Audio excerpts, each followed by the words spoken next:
Hello everyone, welcome to the course on Universal Human Values. So today we'll discuss about a topic from Module 3, that is harmony in the family and society.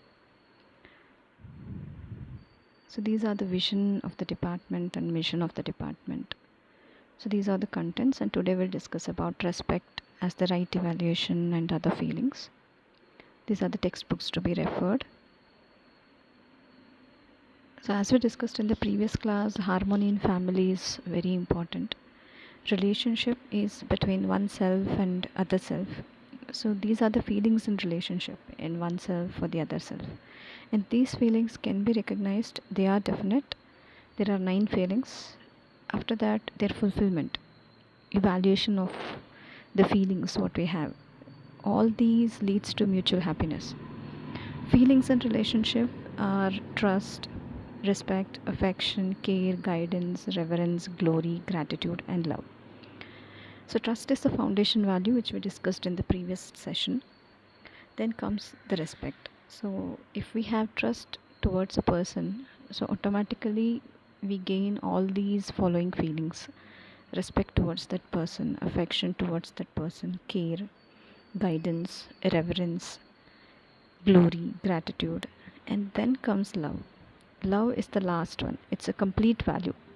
If I say that I love one person, it means that I'll be having all these 9 feelings within me, and that should be in terms of right feelings, not in terms of jealousy, anger, doubtfulness, doubt of intention, mistrust. It should not be like that. It should be of a right feelings. So let's discuss few things about respect. So here what they say is respect is a right evaluation, respect as right evaluation.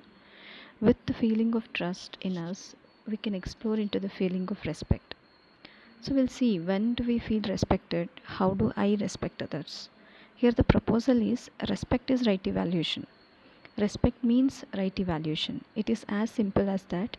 When we are rightly evaluated, we feel respected, and when we are not rightly evaluated, we feel disrespected. You might find that this is quite different from what is generally considered respect, isn't it? So it's true that we are engaged in many activities to get attention, to appear to be different or special, to be in the newspaper or magazine, to win awards, to be in a book of records, or special, something like that.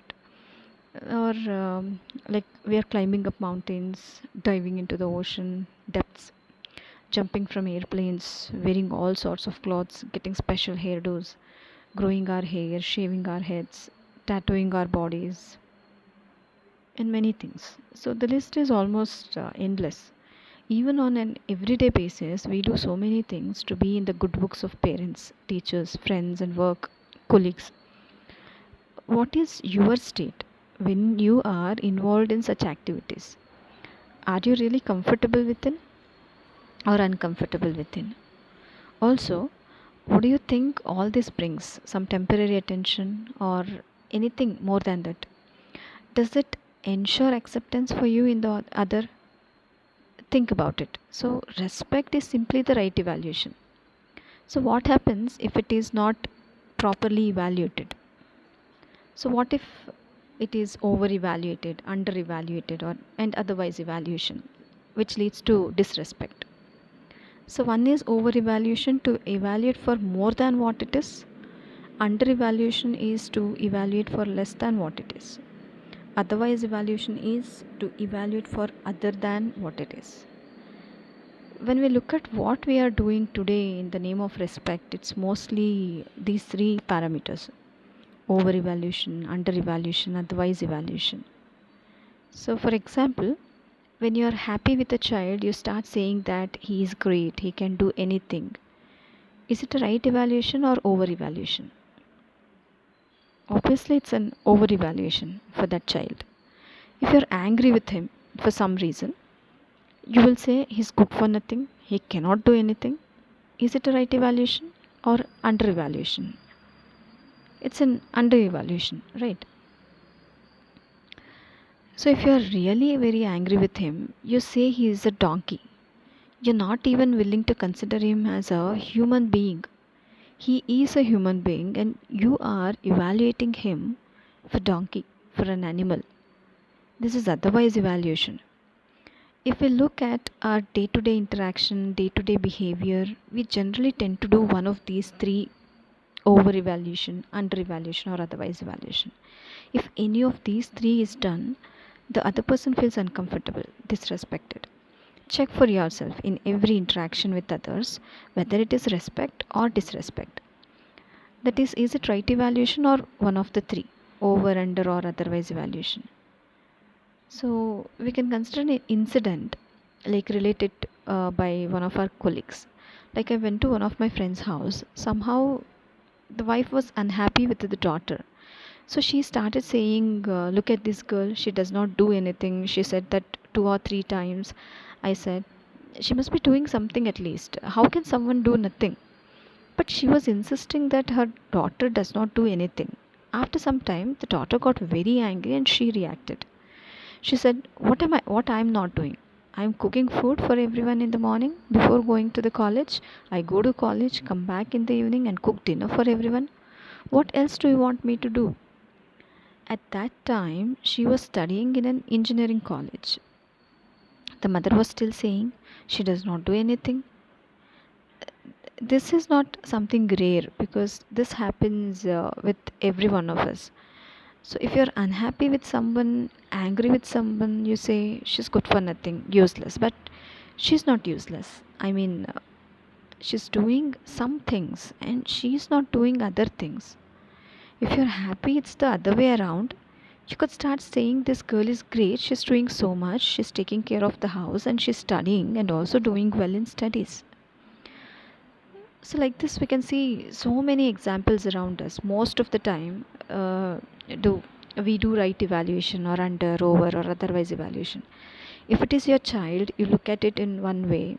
If it is someone else's child, you look at it differently. This is what we end up doing. But why do we do this? It's because our basic understanding or basic assumption about human being has gone wrong. As long as I don't have my own right evaluation, I can't do right evaluation of the other. Over and above that, this over evaluation tends to ego, and under evaluation or otherwise evaluation leads to depression. Whether I'm the one doing my own over, under, otherwise evaluation, or someone else is doing it, when I'm in ego, my behavior with the other is likely to be reactive and not mutually fulfilling. Similarly, when I'm in depression, I'm unhappy and tend to make others also unhappy.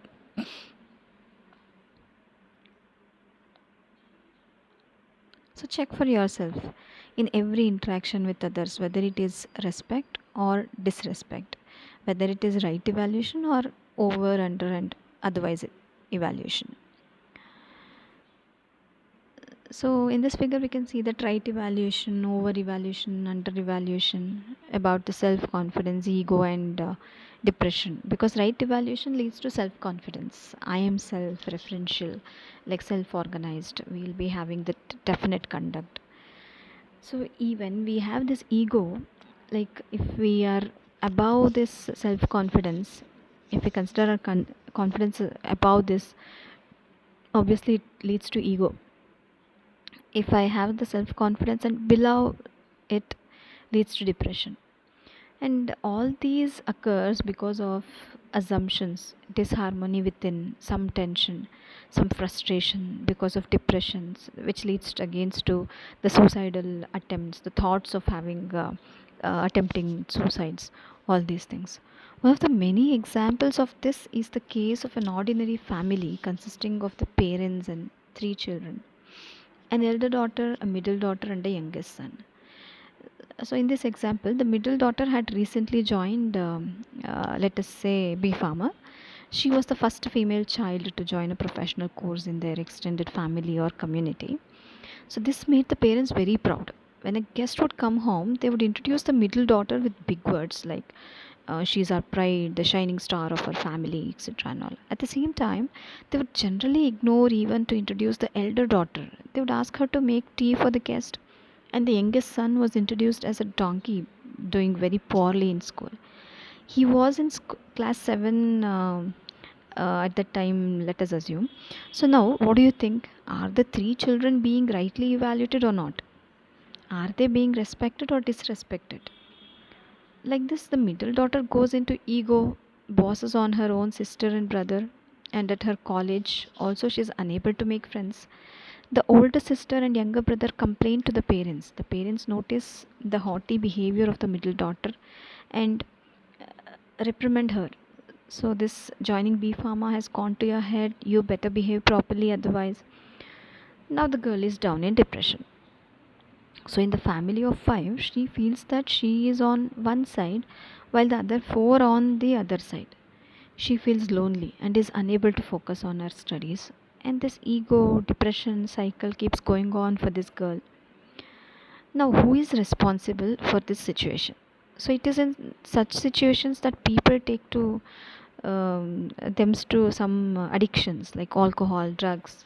Some even commit suicides because of such situations. So these sorts of incidents are happening all around in the families. Now, what is the solution? So one needs to do right evaluation. Right evaluation of oneself will lead to being self-referential. Rather than being dependent on others for evaluation, right evaluation will lead to self-confidence that is not shaken up by others. So this sort of self-confidence is absolute. When the other over and otherwise evaluates me, I will not be affected. So rather, I will be able to affectionately contribute to helping the other to set some right their evaluation of me. So some minimum content of respect, like considering the other is similar to me, is very important.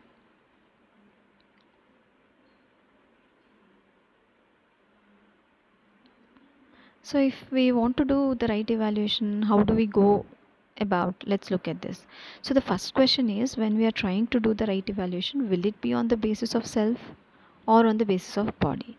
Based on what has been discussed so far, we'll try to explore the differences and similarities at the level of the body and also at the level of the self. So, in order to do the right evaluation, we have to do it on the basis of self. However, when we are presuming that human being is equal to body and we have no clarity about the self, there is no possibility of evaluating on the basis of self. The very basis of right evaluation is not there. So, if you don't understand the self, the right evaluation is not possible. That has been the trouble. Now that we have clarity that human being is coexistence of self and body, we can think in terms of evaluating the human being on the basis of self and ensuring the right evaluation. So let us see the three things here. So one is the purpose. Our purpose is the same. I have a natural acceptance to live with continuous happiness and prosperity. That is my purpose. The other also has a natural acceptance to live with the continuous happiness and prosperity. That is the purpose of the other. So on the basis of our natural acceptance, we have the same purpose. Our program is same. My program to achieve continuous happiness and prosperity is to understand the harmony and live in harmony at all levels of my being. So the program for achieving this purpose, the program of the other is also to understand the harmony and to live in harmony at all levels of being. So in that sense, our program to fulfill our purpose is also same. And potential, our potential is same. Like considering the potential what I have and also the others potential is same. I'm endowed with natural acceptance and the activities of desire, thought and expectation are going on continuously in me. This is my basic potential. So that is to understand, to think and to do. The other is also endowed with natural acceptance. The activities of desire, thought and expectation are going on continuously in the other. So our potential is also same. When we are able to see the human being is the coexistence of self and body, we can see that the other self is similar to me because our purpose is same, program is same, and potential is same. This is the minimum content of respect for a human being. But now the question is, are we able to see this similarity? Just try to find out, are we focusing on establishing that the other is similar to me or on showing that the other is not similar to me and that I am special? What are we focusing on? When we are unable to see the human being as it is, most of the time we are trying to prove that I am special, I am different. So coming to the disrespect arising out of differentiation. So what happens when there is a differences between two individuals? There will be disrespect among them. So instead of trying to see both the similarity as well as the differences, are we primarily trying to focus on the differences? Because when we focus on the differences, we try to discriminate on the basis of these differences. And when we are discriminating, it is disrespect.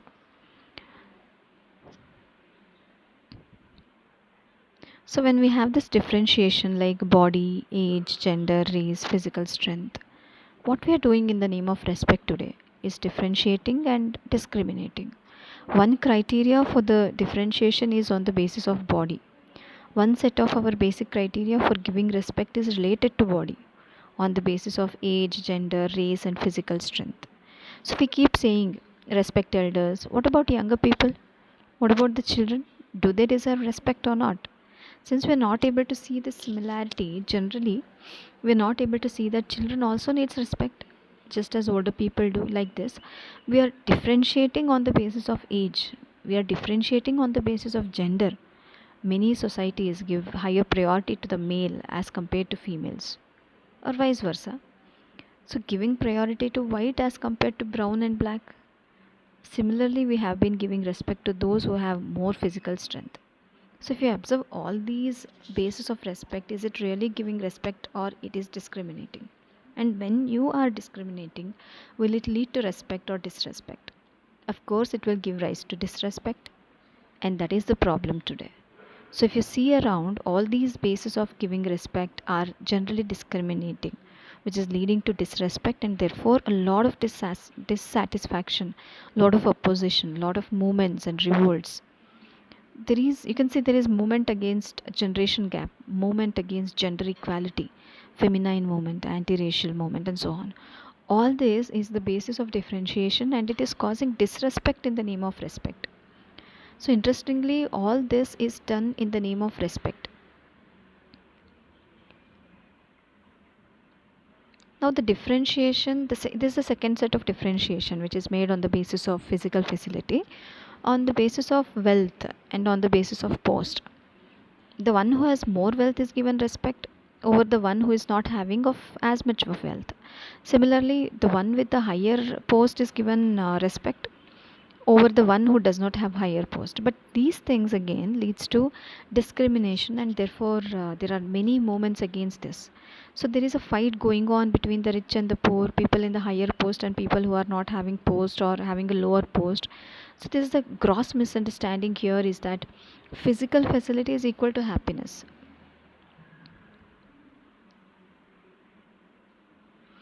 Now this here we get to know that differentiation on the basis of beliefs. So it's a third set we can call beliefs that are different isms like socialism, capitalism, hmm, different sectors and different set of information available depending upon which particular set of beliefs you have. You are given respect or not given respect. So, for example, if you belong to communism, then you will respect people who belong to communism and not respect people who belong to capitalism. Similarly, if you belong to one sector, you will respect people who belong to the same sector and not respecting the people who do not belong to the same sector, and so on. Regarding the information, if you have one set of information, say as an engineer, you'll be respecting engineers a lot. And for example, doctors and vice versa. So, respect is given on the basis of the beliefs, on the basis of isms like socialism, capitalism. So, on the basis of sectors that you belong to. So this is all leads to discrimination. Therefore, thus leads to disrespect. This third basis of differentiation is founded on the main misunderstanding that if the preconditioning of the other matches with mine, then the other is like me. Otherwise, he is not like me. While the reality is that every human being is similar to me. So all put together, this is the way we generally give respect, and these are the basis of giving respect: body, physical facility, and belief. You can see all this is differentiation and is ultimately leading to disrespect. because this is something which is not naturally acceptable. When it is not naturally acceptable, it leads to opposition, and ultimately it leads to movement, revolt, we can say war. Can you see this? Are we able to see that the other is similar to me, or we are trying to discriminate on the basis of all these three things, which ultimately boils down to disrespect, which is not naturally acceptable to us? So this is the summary of respect: to have the right evaluation on the basis of self. So this is the complete content of respect. We are complementary to each other. If the other has more understanding, is more responsible than me, I'm committed to understand from the other. And if I have more understanding than the other, I'm more responsible than the other. I live with the responsibility with the other, unconditionally, unperturbed by the behavior of the other. So I'm committed to facilitate the understanding in the other. So once the other is assured in relationship, and not before that.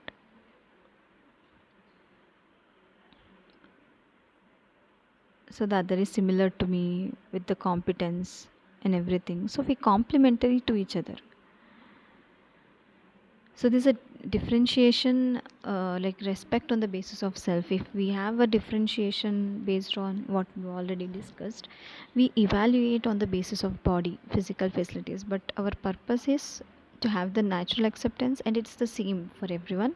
Our program is same, potential is same. Then I see that the other is similar to me, and we are complementary to each other.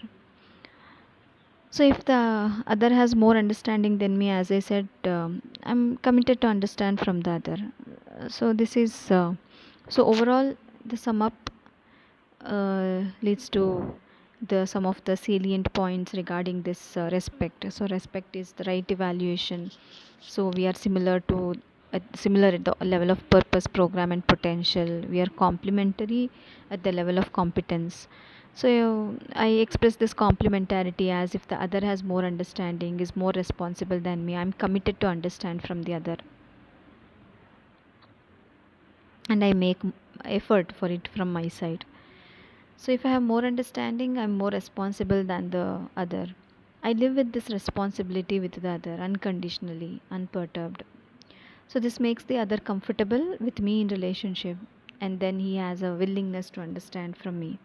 So this may take a lot of time, and all these things doesn't happen overnight, over a day, over few months, an year, few years. So it will take a lot of time to practice and to inculcate all these things within us.